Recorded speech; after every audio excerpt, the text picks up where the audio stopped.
आपकी overall health कैसी है, आपका डाइट बहुत मैटर करता है आपके स्किन के ग्लो और एक अच्छी हेल्दी ग्लोइंग स्किन के लिए। जिनको भी ड्राई स्किन की प्रॉब्लम है, इरिटेटेड स्किन है, अगर वो ओमेगा 3 में रिच जो खा सकते हैं fish, fatty fish, salmon, tuna, उनके लिए वो बहुत अच्छा है।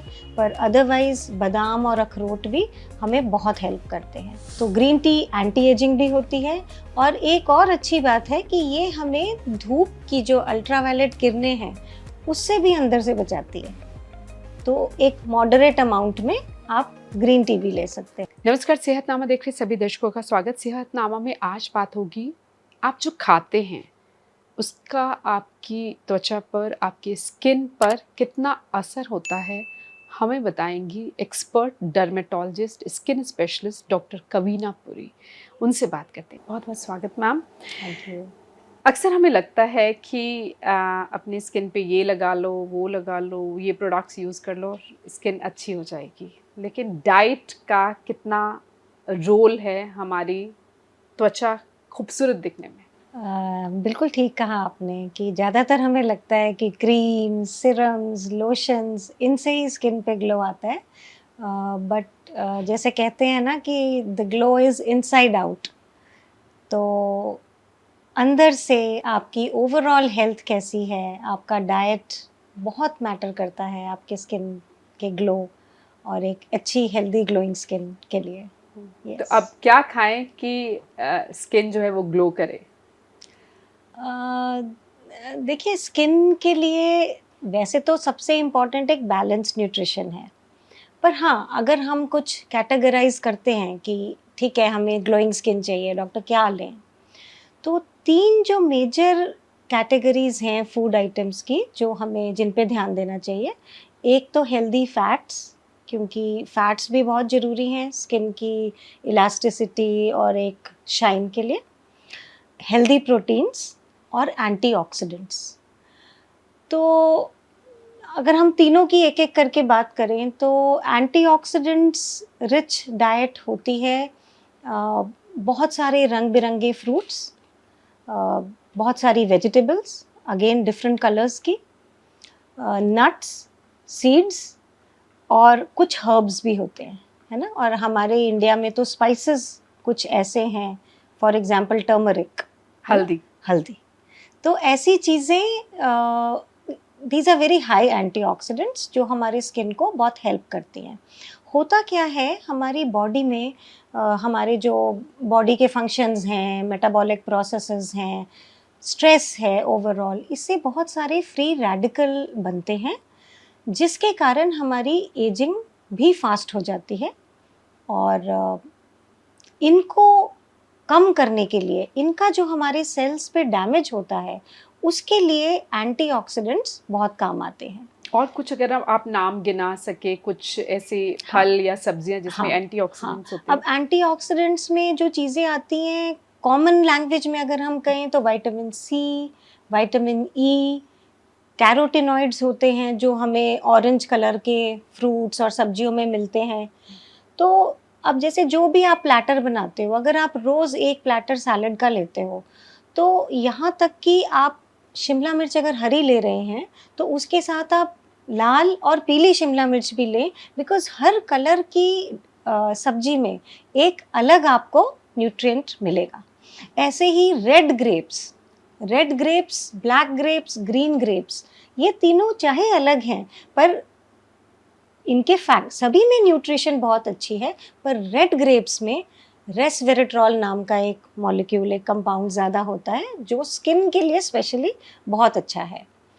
तो एक तो हमने सब्जियां को प्लैटर बनाना है जिसमें हम मल्टी कलर्ड जो भी, और कोई आपको बहुत ज़्यादा फैंसी चीज़ों की ज़रूरत नहीं होती।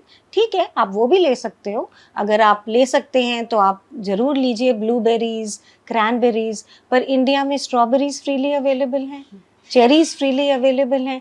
ये बेरीज़ भी बहुत ज़्यादा हमारी स्किन को हेल्प करती हैं। और फ्लैक्स सीड्स, अलसी के अलसी, बीज। बहुत बहुत हेल्प करती है। आप उसको अगर पीस के लें तो उसका बेनिफिट ज़्यादा है। आप हर चीज़ में उसको ऐड कर सकते हैं। अपनी सैलेड के ऊपर डाल सकते हैं, आप अपनी रोटी में भी डाल सकते हो, सैंडविचेस में डाल सकते हो, स्मूदी में डाल सकते हो, दही में मिक्स करके खा सकते हो। कितनी अलसी लेनी चाहिए दिन भर में जो काफ़ी होगी? 1 टेबल स्पून जनरली सफिशेंट है। तो सीड्स में फ्लैक्स सीड्स, अलसी और चिया सीड्स, सब्जा सीड्स भी जिनको बोलते हैं, ये काफ़ी अच्छे हैं। अखरोट, अखरोट में बहुत ओमेगा 3 होता है और ओमेगा 3 हमारे स्किन बैरियर को स्पेसिफिकली इम्प्रूव करता है। जिनको भी ड्राई स्किन की प्रॉब्लम है, इरिटेटेड स्किन है, अगर वो ओमेगा 3 में रिच जो खा सकते हैं fish, fatty fish, salmon, tuna, उनके लिए वो बहुत अच्छा है। पर अदरवाइज़ बादाम और अखरोट भी हमें बहुत हेल्प करते हैं। अब इनके अलावा ये तो हो गए कि जो हमारी वेजिटेबल्स हैं या फ्रूट्स हैं, कुछ स्पेसिफिक चीज़ें जो आप थोड़ा-सा माइंडफुली ऐड कर सकते हो। सबसे कॉमन उसमें है ग्रीन टी। ग्रीन टी में कुछ खास ऐसे कंपाउंड्स होते हैं जो स्किन को बहुत हेल्प करते हैं। तो ग्रीन टी एंटी एजिंग भी होती है और एक और अच्छी बात है कि ये हमें धूप की जो अल्ट्रावायलेट किरणें हैं उससे भी अंदर से बचाती है। तो एक मॉडरेट अमाउंट में आप ग्रीन टी भी ले सकते हैं। कितनी आप सलाह देती? 1 कप ग्रीन टी या 2 कप दिन भर में अच्छी स्किन हाँ, के लिए? एक या दो सफिशिएंट है। Regularity is what is important, क्योंकि ऐसा तो है नहीं कि आपने सारा अपना एंटीऑक्सीडेंट ग्रीन टी से लेना है। आप कुछ और चीज़ें भी लोगे डाइट में। किसी भी चीज़ को ओवर मत कीजिए, बैलेंस्ड रखनी है न्यूट्रिशन। टमाटर, अब कितनी सिंपल सी एक सब्जी है जो है ना हमारे रोज़ की चीज़ों में, बट कई बारी जब हम कुक करते हैं तो we are not really sure कि हमारे कितने न्यूट्रिशन उसमें थोड़ी सी, क्योंकि इंडियन कुकिंग ऐसी है जो इसमें थोड़ा हाई हीट पे हम पकाते हैं। तो अगर आप टमाटर, वैसे भी टमाटर में एक खास कंपाउंड होता है लाइकोपीन, जो बहुत हेल्प करता है स्किन को। विटामिन सी है। विटामिन सी हमारे स्किन में कोलेजन प्रोडक्शन में भी मदद करता है और कोलेजन ही वो चीज़ है जो जिसके टूटने से जो एज 25 साल की उम्र के बाद हमारा कोलेजन का ब्रेकडाउन बढ़ जाता है और नया कोलेजन बॉडी नहीं बना पा रही होती है। तो विटामिन सी वाली चीज़ें जितनी भी हैं, टमाटर हो गया या जितने भी सिट्रस फ्रूट्स हैं, नींबू पानी आप ज़्यादा लीजिए, प्रेफरेबली उसमें शुगर अवॉइड कर दीजिए। आप प्लेन पानी में नींबू डाल के ले सकते हैं। कीवी है, जितने भी ऑरेंजेस, जो भी सिट्रस फ्रूट्स हैं, ये आपको कहीं न कहीं धूप से भी बचाते हैं, आपका कोलेजन, अपना कोलेजन भी बढ़ाने में मदद करते हैं और स्किन पे अगर पिगमेंटेशन, टैनिंग है तो उसको भी हेल्प करते हैं। तो बड़ी सिंपल सी चीज़ है टमाटर, वो आप लीजिए। पानी की तो खैर हम जितनी बात करें, हाइड्रेशन तो डेफिनेटली एक स्मूथ प्लम्प स्किन की अपीयरेंस के लिए बहुत ही इम्पॉर्टेंट है। सो 8 to 10 ग्लासेस डिपेंडिंग ऑन आप कितना स्वेट करते हो, आपकी क्या रूटीन है, उस हिसाब से 8 to 10 ग्लासेस ऑफ वाटर बहुत ज़रूरी होता है। और मेन तो वेजिटेबल्स में यही कैटेगरी में आता है, फ्रूट्स ये आ जाते हैं। ग्रीन टी ऐड कीजिए। अगर आपको कुछ है फैंसी चीज़ें हम ऐड कर सकते हैं तो प्लम्स, जो ड्राइड आलू बुखारा होता है, वेरी हाई इन एंटीऑक्सीडेंट्स, तो वो एक चीज़ ऐड की जा सकती है। फ्रेश प्लम्स भी? Fresh plum, seasonal? बिल्कुल। जितना आप ऑर्गेनिक चीज़ें लोगे, जितनी लोकल सीजनल आप सब्जी और फल लेंगे, बस आपको वैरायटी रखनी है एक दिन में भी।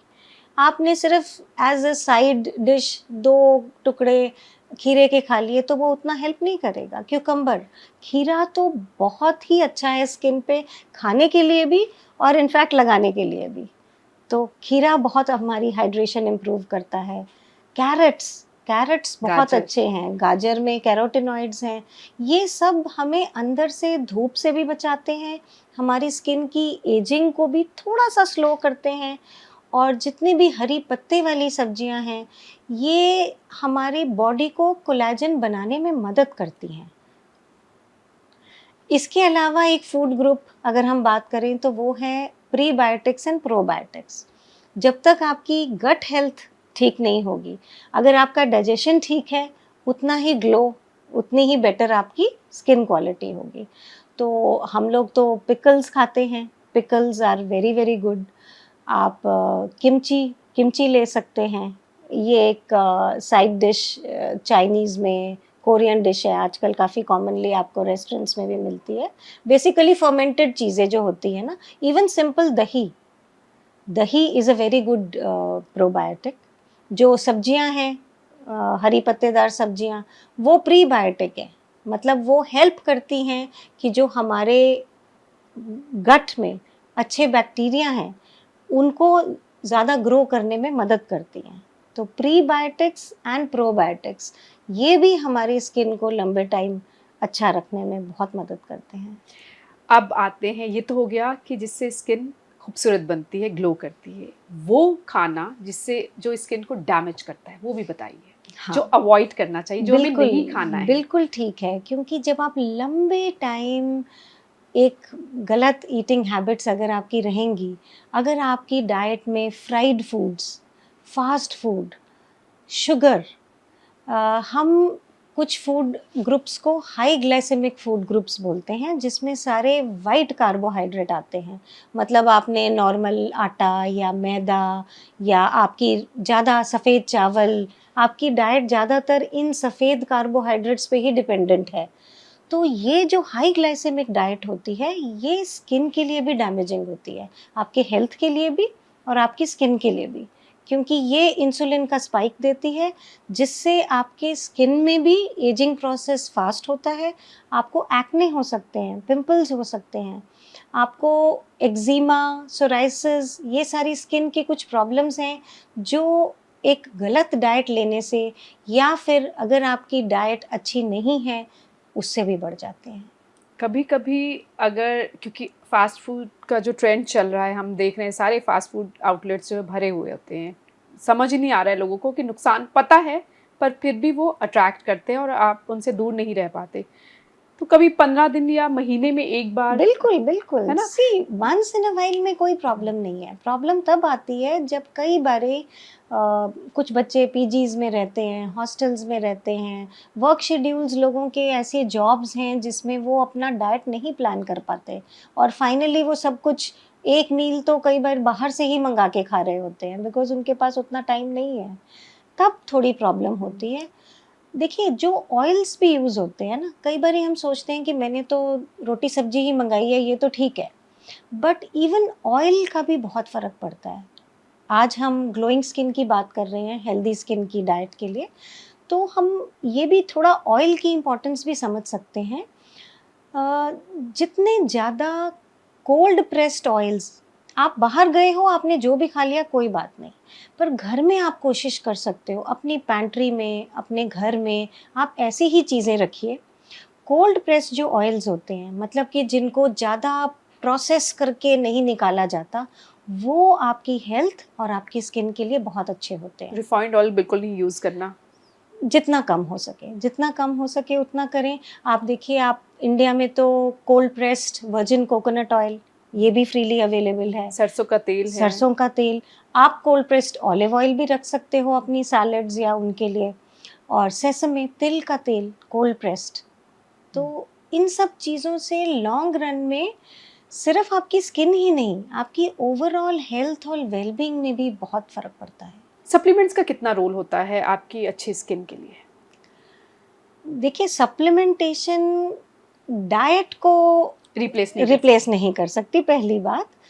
बट येस, अगर हमें लगता है कि फॉर सम रीज़न अगर हमारी डाइट में कुछ इश्यूज़ हैं, जैसे कई लोग B12 एब्ज़ॉर्ब ही नहीं कर पाते, तो जिनको ऐसे कुछ इश्यूज़ हैं, अगर हमारे को पता है कि कुछ न्यूट्रिशनल डेफिशिएंसी है, वहाँ तो हम सप्लीमेंटेशन कर ही सकते हैं।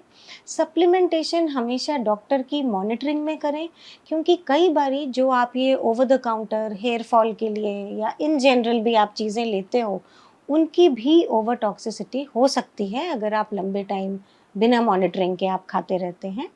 बट येस, कहीं ना कहीं कभी ना कभी अगर आपको ज़रूरत है तो we can add some supplements, उसमें कोई हार्म नहीं है, बट प्रेफरेबली मॉनिटरिंग में हो तो बेटर है।